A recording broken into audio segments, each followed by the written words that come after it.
Family entertainment. చాలా రోజుల తర్వాత ఈ మూవీ నాకు రిలీజ్ అవుతుంది.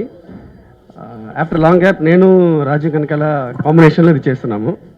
సో దీంట్లో ఫ్యామిలీ ఎలిమెంట్ మాత్రం కాకుండా సస్పెన్సు, థ్రిల్లరు, కామెడీ అన్నీ ఉన్నాయి.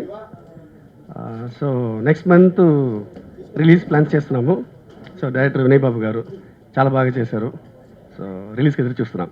Thank you. అలా చేయడం చాలా ఆనందంగా ఉంది. అంటే చాలా సినిమాలు చేశాను, ఈ సినిమాలో ఆనందం ఏంటి, ప్రత్యేకత ఏంటి అనుకుంటున్నారు కదా.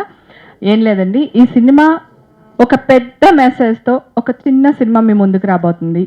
సో దాంట్లో రిషి, రాజీవ్ కనకాల ఇద్దరు హీరోయిన్స్ యాక్ట్ చేశారు. వాళ్ళిద్దరు కూడా మన తెలుగు వాళ్ళు అవడం మనకి చాలా గర్వంగా ఉంది. హీరోయిన్స్ గురించి మాట్లాడుతున్నాను, ఎందుకంటే తెలుగు అమ్మాయిలు రారా, తెలుగు అమ్మాయిలు ఎందుకు రారు అని అడుగుతుంటారు కదా, అందుకని చెప్పాను. ఒక కామెడీగా చేశాను, లేకపోతే గయ్యాలుగా చేశాను, ఒక చిన్న సెంటిమెంట్తో ఈ సినిమాతో మీ ముందుకు రాబోతున్నాను. నాకు ఇవాళ చాలా చాలా ఆనందంగా ఉంది, ఎందుకంటే కుమారి 21F చాలా బాగా పెద్ద హిట్ అయింది.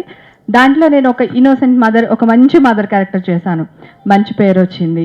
సో అట్లని ఈ చిన్న సినిమాను కూడా మీరు ఆదరించి నాకు మంచి పేరు తేవాలి, అలాగే ప్రొడ్యూసర్కి డబ్బులు, డైరెక్టర్కి, మా హీరోలకి ఇంకా మంచి సినిమాలు రావాలని మనస్ఫూర్తిగా కోరుకుంటున్నానండి.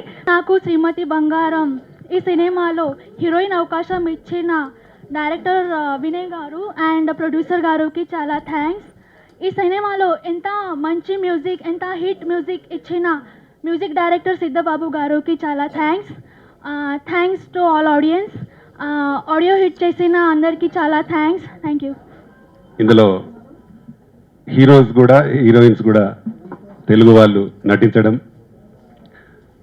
నాకు రాత్రి TV5లో లైవ్ షోలో పాల్గొన్నా. నేను అమెరికా ఒక కాలర్ చంద్రశేఖర్ సార్, చాలా సినిమాలు ఎవరైనా తప్పకుండా మేము థియేటర్స్ కేటాయించడానికి నా వంతు కృషి నేను తప్పకుండా చేస్తా.